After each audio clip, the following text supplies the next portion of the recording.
నమస్కారం. బీ న్యూస్కి స్వాగతం. నేను మీ మహంతి. ముందుకెన్నటి ముఖ్యాంశాలు. ఈ నెల 27, 28 తేదీల్లో సీఎం జగన్ ఎన్నికల ప్రచారంలో పాల్గొనేలా వైసీపీ ప్రణాళికలు రూపొందిస్తున్నట్లు పార్టీ నేతలు వెల్లడి. రానున్న 15 రోజుల్లో 45 నియోజకవర్గాల్లో సీఎం జగన్ ఎన్నికల ప్రచారం చేస్తారని పార్టీ వర్గాల సమాచారం. పులివెందుల సభలో సీఎం జగన్ చేసిన వ్యాఖ్యలపై స్పందించిన రాష్ట్ర కాంగ్రెస్ అధ్యక్షురాలు వైఎస్ షర్మిల.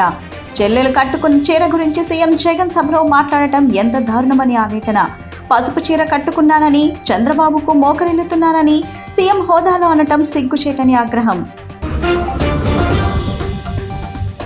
ఏపీలో మే 13న సార్వత్రిక ఎన్నికలకు పూర్తయిన నామినేషన్ల దాఖలు ప్రక్రియలు. నామినేషన్ల దాఖలకు ముగిసిన గడువు. ఏపీలో మొత్తం 175 అసెంబ్లీ స్థానాలకు 4200 మంది అభ్యర్థులు నామినేషన్ దాఖలు చేసిన వైనం. విజయవాడ నూతన సిటీ పోలీస్ కమిషనర్ గా బాధ్యతలు స్వీకరించిన రామకృష్ణ. దుర్గగుడిని దర్శించుకున్న సిపి. లా అండ్ ఆర్డర్ కంట్రోల్లో ఉంచుతానని వెల్లడి. ఎన్నికల ప్రచారంలో భాగంగా ఇప్పటికే సిద్ధం పేరిట భారీ బహిరంగ సభలు, మేమంతా సిద్ధం పేరుతో బస్సు యాత్రను ముగించిన వైసీపీ తాజాగా మరో విజయయాత్ర చేయాలని భావిస్తుంది. ఈ నెల 27, 28 తేదీల్లో సీఎం జగన్ ఎన్నికల ప్రచారంలో పాల్గొనేలా వైసీపీ ప్రణాళికలు రూపొందిస్తున్నట్లు వైసీపీ నేతలు చెప్పారు. రానున్న 15 రోజుల్లో 45 నియోజకవర్గాల్లో సీఎం జగన్ ఎన్నికల ప్రచారం చేస్తారని పార్టీ వర్గాలు చెబుతున్నాయి. ప్రతిరోజు రాయలసీమ, కోస్తాంధ్ర, ఉత్తరాంధ్రాల వారీగా ఒక్కో సభ ఉంటుందని వారు వెల్లడించారు. ఈ సభల్లోనే 2024 వైసీపీ ఎన్నికల మేనిఫెస్టోను కూడా విడుదల చేస్తారని ఆ పార్టీ ముఖ్య నేతలు చెబుతున్నారు. లోకల్ హీరో కావాలనా లేకపోతే సినిమా హీరో కావాలనా అని ఆలోచన చేసుకోమని కోరుతా ఉన్నా. అక్కకు ఓటేస్తే ఎప్పుడు మీతోనే ఉంటుంది, మీకు మంచి చేస్తుంది. నేను కూడా దగ్గరుండి మంచి చేయిస్తాను అక్కతో. కానీ సినిమా హీరోకు మాత్రం ఓటు వేస్తే ఓటు వేయించుకున్నంత సమయంలో మాత్రమే ఇక్కడ ఉంటాడు. జ్వరం వచ్చినా కూడా తాను మళ్ళీ హైదరాబాద్కి వెళ్ళిపోతాడు. పతిపాడ నుంచి సుబ్బారావు నిలబడతా ఉన్నాడు. పొట్టివాడైనా గట్టివాడు, మనసున్నవాడని కూడా చెప్పాలి.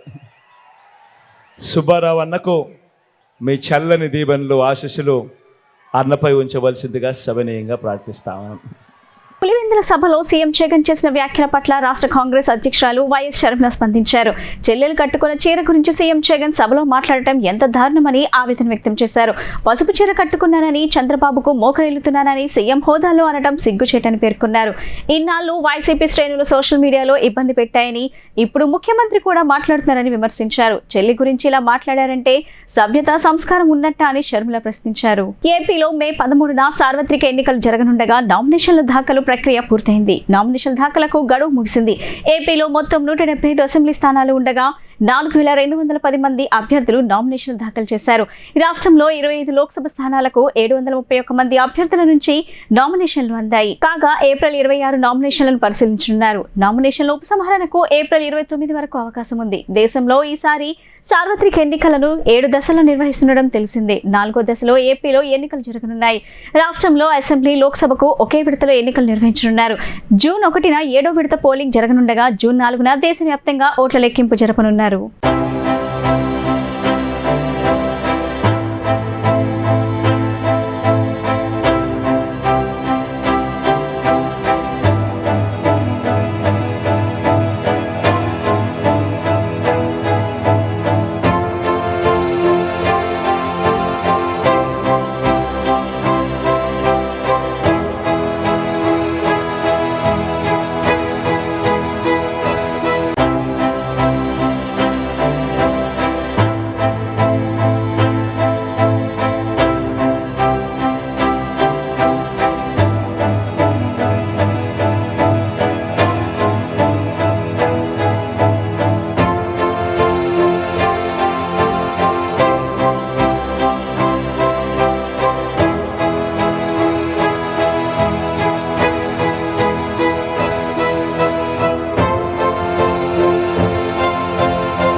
విజయవాడ నూతన సిటీ పోలీస్ కమిషనర్ గా బాధ్యతలు స్వీకరించిన రామకృష్ణ గురువారం ఉదయం దుర్గా మల్లేశ్వర స్వామివారి ఆలయంలో అమ్మవారిని దర్శించుకున్నారు. ఆలయ ఈవో ఆయనకు ఘన స్వాగతం పలికారు. ఆలయ మర్యాదల ప్రకారం అమ్మవారి దర్శనం అనంతరం తీర్థ ప్రసాదాలు అందజేశారు. సిపి మాట్లాడుతూ లా అండ్ ఆర్డర్ కంట్రోల్లో ఉంచుతానని తెలిపారు.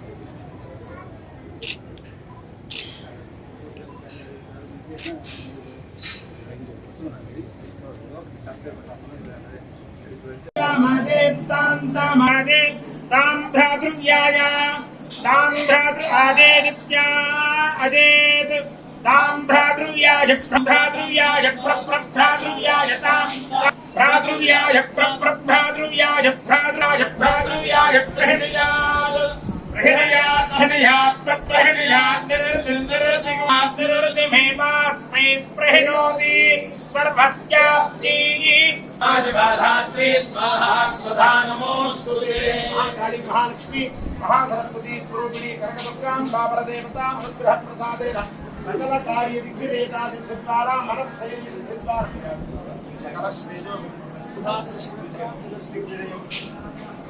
समस्त धर्म कार्य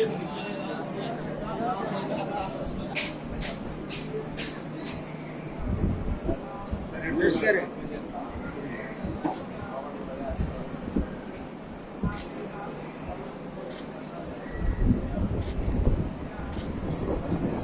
చైత్రమాస బ్రహ్మోత్సవాల ముగింపును పురస్కరించుకొని ఇంద్రకీలాద్రిపై దుర్గా మల్లేశ్వర స్వామివార్ల పవలింపు సేవ నిర్వహించారు.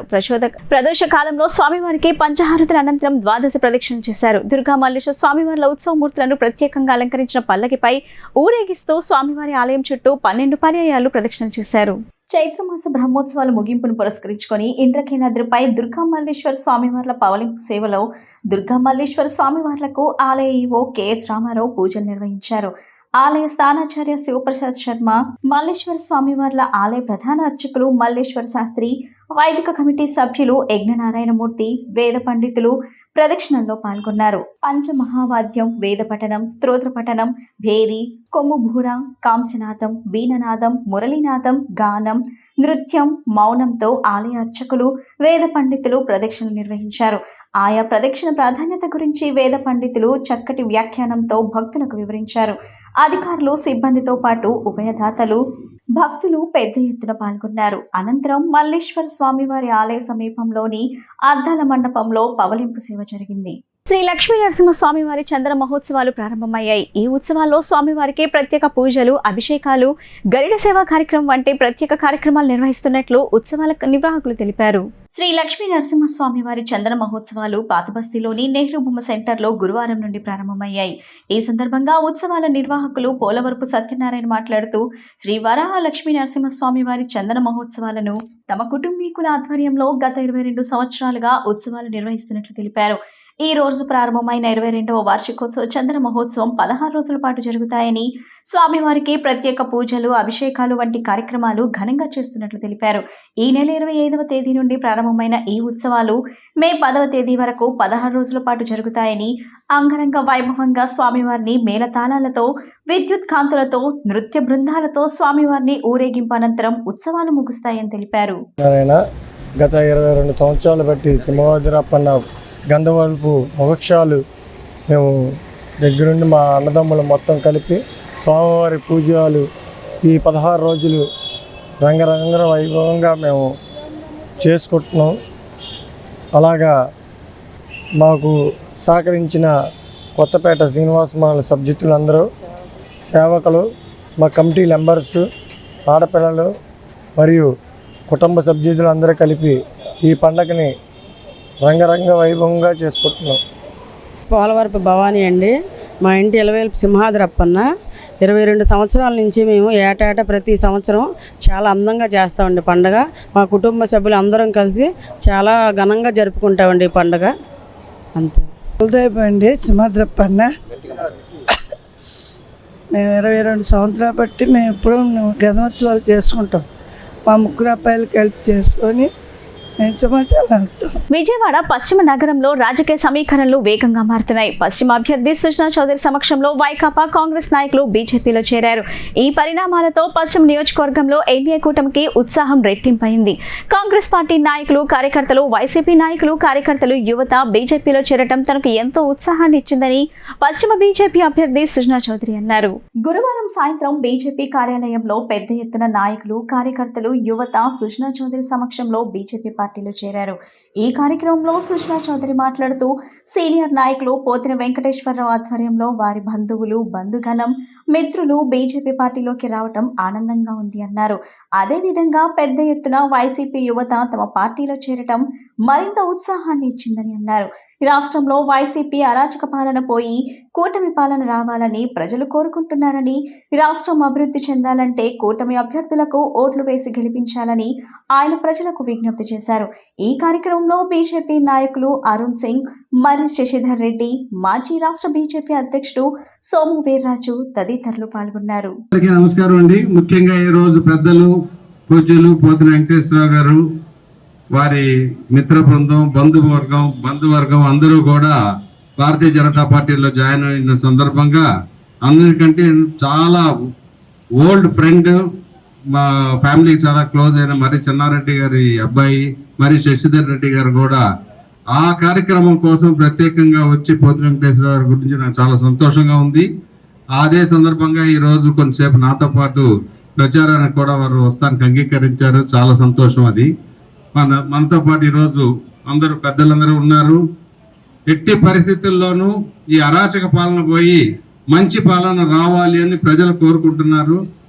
ఆ పద్ధతిలో విజయవాడ పశ్చిమ వరకు చూస్తే మాత్రం అనేక ఇబ్బందులు ఉన్నాయి. అరుణ్ సింగ్ గారు చెప్పినట్లుగా చాలా సీనియర్ నాయకుడు అరుణ్ సింగ్ గారు వారు ఏం చెబుతున్నారంటే, నేను ఇక్కడ రావటం మూలాన ప్రధానమంత్రి గారి దగ్గరికి సమస్యలన్నీ తీసుకెళ్ళడానికి చాలా ఈజీగా ఉంటుంది. ఎందుకంటే లోగా నేను ఆయన దగ్గర పనిచేశాను కాబట్టి. దేవుడి దయ, స్థానిక ప్రజల అండదండలతో విజయవాడ పశ్చిమ నియోజకవర్గంలో గెలిచి ఈ సీటును సీఎం జగన్ కు గిఫ్ట్ గా ఇస్తానని వైసీపీ అభ్యర్థి షేక్ ఆసిఫ్ అన్నారు. తమ స్వార్థం కోసం టీడీపీ, బీజేపీ, జనసేన కూటమి ప్రజలను ఇబ్బంది పెడుతున్నారని దుయ్యబట్టారు. పశ్చిమలో మూడోసారి వైసీపీ జెండా రెపరెపలాడటం ఖాయమని ఆయన ధీమా వ్యక్తం చేశారు. 44వ డివిజన్ 4 స్తంభాల సెంటర్ వడ్రుపేట ప్రాంతంలో గురువారం సాయంత్రం వైసీపీ పశ్చిమ ఎమ్మెల్యే అభ్యర్థి ఆసిఫ్ ఎన్నికల ప్రచారం నిర్వహించారు. ఇంటింటికి వెళ్లి ప్రజల సమస్యలు తెలుసుకున్నారు. ఈ సందర్భంగా కొండ ప్రాంత ప్రజలను టీడీపీ, బీజేపీ, జనసేన కూటమి ఇబ్బంది పెడుతుందని మండిపడ్డారు. సీఎం వైఎస్ జగన్మోహన్ రెడ్డి ప్రజల ఆత్మగౌరవాన్ని కాపాడుతూ గత 58 నెలలుగా వాలంటీర్ల ద్వారా లబ్ధిదారులకు తమ గడప వద్దే సంక్షేమ ఫలాలు అందిస్తున్నారని చెప్పారు. రానున్న ఎన్నికల్లో చంద్రబాబు, పవన్ కళ్యాణ్ బీజేపీ నేతలకు తగిన బుద్ధి చెబుతారన్నారు. విజయవాడ పశ్చిమ నియోజకవర్గంలోని ఎస్సీ, ఎస్టీ, బీసీ మైనార్టీలు ఎట్టి పరిస్థితుల్లోనూ ఎన్నికల సమయంలో డబ్బు మూటలతో వచ్చే పగటి వేషగాళ్లు, పెత్తందారులను అంగీకరించబోరని స్పష్టం చేశారు.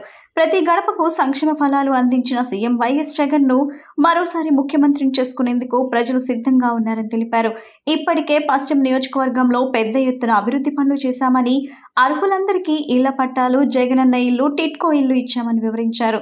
నిరంతరం ప్రజలకు అందుబాటులో ఉంటున్న స్థానికుడైన తనకు ఒక్కసారి అవకాశం కల్పించి గెలిపించాలని కోరారు.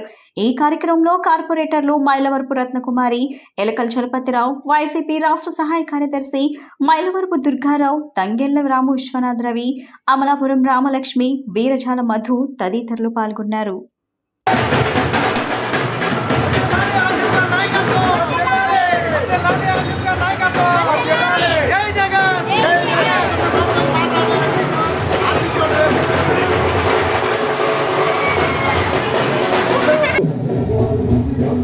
విజయవాడ పశ్చిమ నియోజకవర్గం 44వ డివిజన్ 4 స్తంభాల సెంటర్లో గడప గడప కార్యక్రమం ప్రారంభించడం జరిగింది.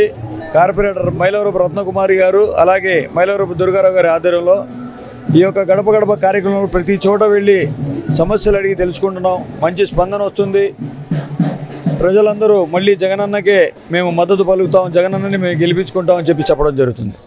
మరి ఈ మధ్యలో బీజేపీ మరియు తెలుగుదేశం, జనసేన కలిసి కూటమిగా ప్రజల మధ్యకు వచ్చి ఏదేదో మాయమాటలు చెప్పి మాయా హామీలు ఇస్తూ మేము అది చేసేస్తాం, ఇది చేసేస్తాం అని చెప్పి గ్రాఫిక్స్ చూపిస్తున్నారు. ప్రజలు నమ్మే స్థితిలో లేరు. గతంలో కూడా చంద్రబాబు నాయుడు ఇలాంటి గ్రాఫిక్స్ చాలా చూపించాడు. తప్పకుండా ఏదైతే ప్రజల మధ్యలో ఉండే నాయకులు ఉన్నారో, ఏదైతే ప్రజల మధ్యలో ఉండి పనిచేస్తున్న పార్టీ ఉందో ఆ పార్టీకే మద్దతు పలుకుతారు, వైఎస్ఆర్ కాంగ్రెస్ పార్టీకి మద్దతు పలుకుతారని చెప్పి నేను మీడియా సందర్భంగా తెలియజేస్తున్నాను. సుజనా చౌదరి అనే వ్యక్తి ఈరోజు నేనేదో మొత్తం సింగపూర్ చేసేస్తాను, జపాన్ చేసేస్తాను, మలేషియా చేసేస్తాను, ఇక్కడ అందరం మనుషులందరినీ మార్చేస్తాను అని చెప్పేసి గ్రాఫిక్స్ చూపిస్తున్నాడు. ఆయన డబ్బుతో ఏదైనా చేయగలుగుతానని చెప్పేసి ధీమా వ్యక్తం చేస్తున్నాడు. ఏదేదో చిన్న చిన్న నాయకులు ఉంటే వాళ్ళందరినీ తీసుకెళ్ళి మేము డబ్బు ఇస్తాం రండి మా దగ్గరికి అని చెప్పేసి ఆయనకి, ఎందుకంటే ఇక్కడ ప్రజాదరణ లేదు, పార్టీకి మనుగడ లేదు, లేని స్థితిలో తీసుకెళ్ళి జనాలను తీసుకెళ్ళి అలాగే ఎక్కడెక్కడి నుంచి బయట నుంచి జనాలు తీసుకొచ్చి ఇక్కడ తిప్పడం, ఒకటే రోడ్ షోలు చేసుకొని తిరగడమే కానీ ఇక్కడ ప్రజల బాధలు ఆయనకి తెలియదు. ఏ రోజు కూడా ఆయన ఒక కార్పొరేటర్గా, ఒక ఎమ్మెల్యేగా, ఒక ఎంపీగా పనిచేసిన వ్యక్తి కాదు, ప్రజాక్షేత్రంలో గెలిచిన వ్యక్తే కాదు అసలు. ఈరోజు ఆయన వచ్చేసి నేను మొత్తం గ్రాఫిక్ చేపించేస్తాను, మొత్తం మార్చేస్తాను అని చెప్పి చెప్పడం జరుగుతుంది. అందరూ నవ్వుకుంటున్నారు. ఇలాంటి వాళ్ళ మాకు వచ్చి పాలించేది.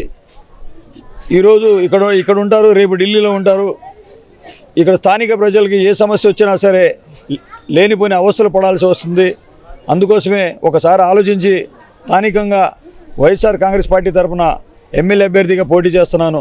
ఈరోజు 44వ డివిజన్ 4 స్తంభాల సెంటర్ ఏరియాలోని మరి వైఎస్ఆర్ కాంగ్రెస్ పార్టీ అభ్యర్థి షేక్ ఆసిఫ్ గారు వారి విజయాన్ని కాంక్షిస్తూ, అలాగే ఎంపీ కేసీఆర్ నాని గారు విజయాన్ని కాంక్షిస్తూ ఇవాళ ప్రతి ఒక్క గడపకు వెళ్ళి వారిని ఫ్యాన్ గుర్తుకు ఓటేయాలని చెప్పి అభ్యర్థిస్తూ వారి యొక్క సమస్యలు అడిగి తెలుసుకుంటే, అసలు మీరు రావసరం లేదయ్యా, ఇవాళ జగన్మోహన్ రెడ్డి గారు చేసినటువంటి ప్రతి ఒక్క సంక్షేమం కూడా మా ఇంట్లో అందింది, మేము దానికి కట్టుబడి మేము రేపు రానున్న కాలంలో కూడా ఫ్యాన్ గుర్తుకేసి అఖండ మెజార్టీతో గెలిపిస్తామని చెప్పి మాకు వాళ్ళ ఇంటికి వెళ్తుండగా ముందుగా వాళ్ళు స్వాగతిస్తూ ఈ మాట చెప్తుంటే చాలా సంతోషంగా ఉంది.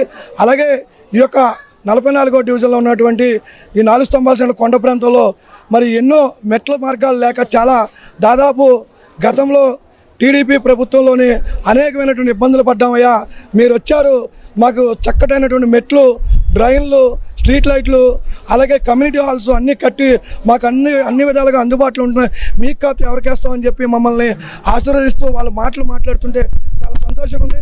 రానున్న కాలంలో రేపు మే 13వ తారీఖు జరగబోయే ఎన్నికల్లో మరి షేక్ ఆసిఫ్ గారిని, కేసీఆర్ నాని గారిని అత్యధిక మెజార్టీతో గెలిపిస్తామని చెప్పి వారే ముందుకు వచ్చి చెప్తుంటే మాకు చాలా ఒక్క రెట్టింపు ఉత్సాహంతో మేము వెళ్తున్నాము.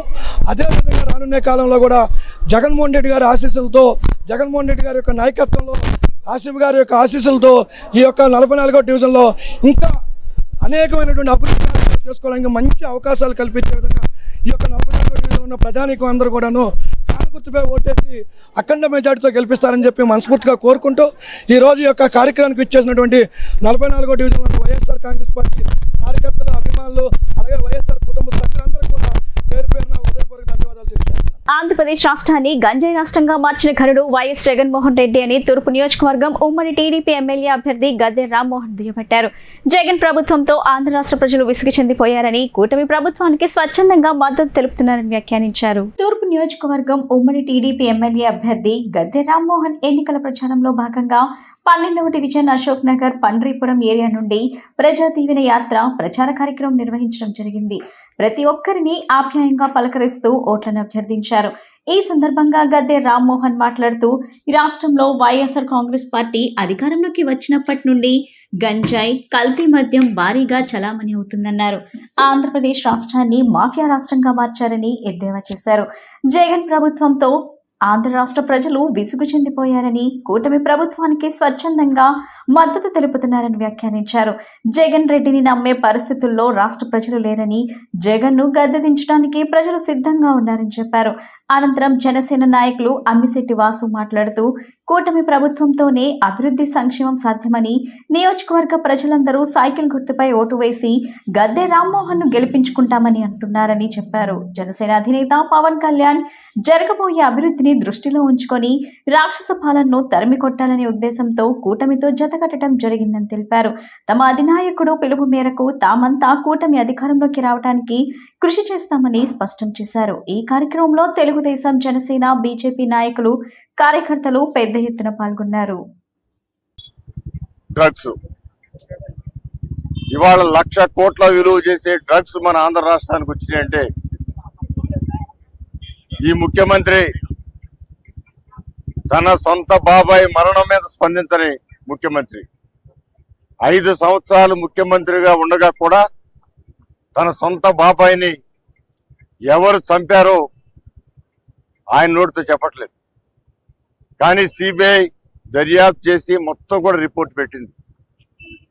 ఆ రిపోర్ట్ని తొక్కిపెట్టి ఉంచడానికి అనేకమైన ప్రయత్నాలు చేస్తామని ఈరోజు వివేకానంద రెడ్డి గారి భార్య, ఆయనకి స్వయంగా పిన్నమ్మ, ఆవిడ ఘాటైన లేఖ రాసినా కూడా ఏమాత్రం సిగ్గుపట్ల. అంటే ఈ ముఖ్యమంత్రి 33,000 మంది బాలికలు ఈ రాష్ట్రంలో అదృశ్యమయ్యారని చెప్పి కేంద్ర ప్రభుత్వం చెప్పినా కూడా సిగ్గుపడిన వ్యక్తి ఒక వ్యక్తి మరణానికి చెబుతా ఉన్నాడు 12 కేసుల నుంచి 13వ కేసు అవుతుంది. అంటే కేసులు అంటే ఏమి భయం లేదు. డోర్ టు డోర్ పాదయాత్ర చేస్తున్నారు. జనసేన బీజేపీ బలపరిచినటువంటి అభ్యర్థి టీడీపీ అభ్యర్థి గద్దె రామ్మోహన్ రావు గారు ప్రతి డోర్ టు డోరు పాదయాత్రగా వెళ్తుంటే ప్రతి ఇంటిలో కూడా ఒక సమస్య చెప్తా ఉన్నారు. అయ్యా, సొంత బాబాయిని చంపిన జగన్మోహన్ రెడ్డి ఈ రాష్ట్రానికి ఏం చేస్తాడని అడుగుతా ఉన్నారు. ఈరోజు సొంత చెల్లి, అమ్మ, అదేవిధంగా సొంత పిన్ని కూడా రోడ్డెక్కి అయ్యా మాకు అన్యాయం జరిగింది అని చెప్పుకునే పరిస్థితి. ఈరోజు రాష్ట్రంలో కానీ మన విజయవాడ చుట్టుపక్కల ప్రాంతంలో కానీ గంజాయి రవాణా ఎలా పెరిగిపోతుందో మనం చూస్తూ ఉన్నాం. ఎక్కడా కూడా రోడ్లు వేసిన పాపం లేదు. యువత లక్షలు చదివించే తల్లిదండ్రులు, యువతకి ఉద్యోగాలు లేవు. ఇవన్నీ కూడా మారాలంటే మంచి ప్రభుత్వం రావాలని ప్రజలు స్వచ్ఛందంగా రోడ్డు మీదకి వచ్చి ఆర్తలు ఇస్తా ఉన్నారంటే ఈ ప్రభుత్వం మీద ఎంత వ్యతిరేకత ఉందో అర్థమవుతా ఉంది. విజయవాడ నగరంలో కృష్ణమ్మ చిత్ర బృందం సందడి చేసింది. బెజవాడ నగరం ఇతివృత్తంగా నగరంలో 60 రోజుల పాటు కృష్ణమ్మ చిత్రాన్ని నిర్మించామని, ఈ చిత్రాన్ని ప్రేక్షకులు తప్పకుండా విజయవంతం చేయాలని హీరో సత్యదేవ్ కోరారు. స్టెల్లర్ కాలేజ్ సమీపంలోని హివాగా స్కూల్ ఆఫ్ బ్యూటీ సెంటర్లో కృష్ణమ్మ చిత్ర బృందం విలేకరుల సమావేశం ఏర్పాటు చేసింది. ఈ సమావేశంలో హీరో సత్యదేవ్ మాట్లాడుతూ కృష్ణమ్మ చిత్రాన్ని విజయవాడ పరిసర ప్రాంతాల్లో నిర్మించడం జరిగిందన్నారు. ముఖ్యంగా 1 టౌన్, వించిపేట, కొండ ప్రాంతంలో, మూలపాడు అటవీ ప్రాంతంలో సినిమా చిత్రీకరణ జరిగిందన్నారు.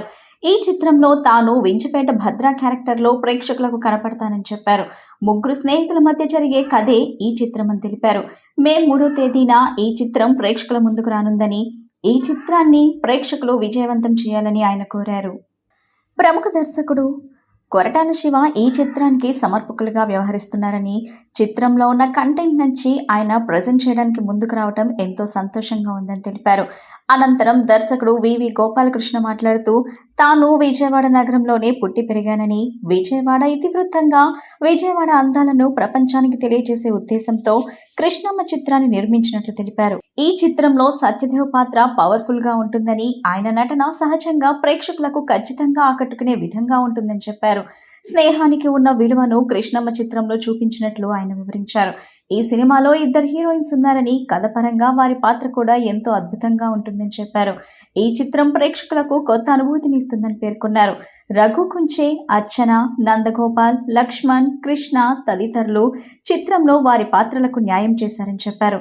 అనంతరం హీరోయిన్ అర్చన అయ్యర్ మాట్లాడుతూ కృష్ణమ్మ చిత్రంలో తాను పద్మ అనే క్యారెక్టర్లో కనపడతానని, క్యారెక్టర్ ప్రేక్షకులకు హత్తుకునే విధంగా ఉంటుందని చెప్పారు. Once again thank you. అందరూ వచ్చి ఎంతో ఉత్సాహంగా ఈవెంట్కి వచ్చిన వాళ్ళందరికీ థ్యాంక్ యూ. అండ్ కృష్ణమ్మ అనే టైటిల్ మన గోపాల్, మా director Gopal Vijayawada local boy. So ఇక్కడే 60 రోజులు మేము షూటింగ్ చేసాం. కృష్ణ గారు ప్రొడ్యూసర్, శివ కొరటాల గారు ప్రెజెంటర్ ఈ ఫిల్మ్కి. ఒక 3 స్నేహితులు కదా, ఒక 3 ఎక్కడ పుట్టారో ఎక్కడ పెరిగారో తెలియని 3 అనాథలు, ఎక్కడ పుట్టిందో ఎక్కడ పారిందో తెలియని కృష్ణమ్మకి, ఈ రెండింటికి మధ్యలో ఉండే సంబంధమే కృష్ణమ్మ. ఈ పాయింట్ మీద గోపాల్ ఎప్పుడో మాకు, అంటే గోపాల్ అంటే ఈ సినిమాతో ఇది ఫస్ట్ ప్రెస్ ఈవెంట్, కానీ ఇలాంటివి ఎన్నో చేస్తాడు తను. అండ్ విజయవాడని చాలా అద్భుతంగా చూపించాడు. విజయవాడ అంటే ఇంకా విజయవాడ గురించి సినిమా చెప్పాలంటే కృష్ణమ్మ గురించి చెప్పుకుంటారు ఖచ్చితంగా. అంత అద్భుతంగా 60 రోజులు కంప్లీట్లీ విజయవాడలో చేసిన సినిమా ఇది. అండ్ నాకు one of my finest stories అని నేను ప్రతి ఇంటర్వ్యూలో చెప్పడం జరిగింది. అండ్ ఆ విషయంలో గోపాల్కి నేను నిజంగా థ్యాంక్స్ చెప్పాలి. భద్ర అనే క్యారెక్టర్ చేశాను ఈ సినిమాలో. ఎంతో అద్భుతంగా రాశాడు. చాలా గొప్ప రచయిత, చాలా గొప్ప దర్శకుడు. ఇంకా ఎన్నో సినిమాలు అద్భుతమైన సినిమాలు చేస్తాడు, ఆ నమ్మకం నాకు ఉంది. అండ్ వన్స్ అగైన్ విజయవాడలో చేశాం కాబట్టి మీ ప్రోత్సాహం చాలా ఉండాలి. మీరు ఈ సినిమా మే 3 చూసి ఇంకా పెద్ద సక్సెస్ చేయాలని మనస్ఫూర్తిగా కోరుకుంటున్నాను. అండ్ విజయవాడ పాత్రికేయ మిత్రులకి, విజయవాడ సినీ ప్రేక్షకులందరికీ నమస్కారం అండి. నా పేరు వివి గోపాలకృష్ణ, ఈ కృష్ణమ్మ సినిమా డైరెక్టర్ని. ఈ సినిమాని మేము పూర్తి స్థాయిలో విజయవాడలోనే చిత్రీకరణ చేసుకున్నామండి. విజయవాడ బ్యాక్డ్రాప్ కథతోనే ఈ సినిమా మొత్తం చిత్రీకరణ జరిగింది. సో దీన్ని మే 3న థియేటర్స్లో మేము ముందుకు తీసుకురాబోతున్నాం.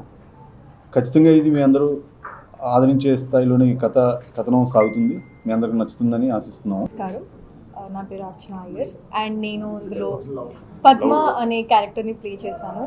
చాలా ఆనెస్ట్ అయిన, ప్యూర్ అయిన character, a girl next door kind of a character. So definitely a love interest to Bhadra. So ఖచ్చితంగా మీరు సినిమా చూస్తేనే తెలుస్తుంది వాళ్ళిద్దరు లవ్ ఏంటి, కెమిస్ట్రీ ఏంటి, what is happening in the film అనేది విజువల్గాను ఎమోషనల్గాను మీ అందరికీ బాగా కనెక్ట్ అవుతుంది.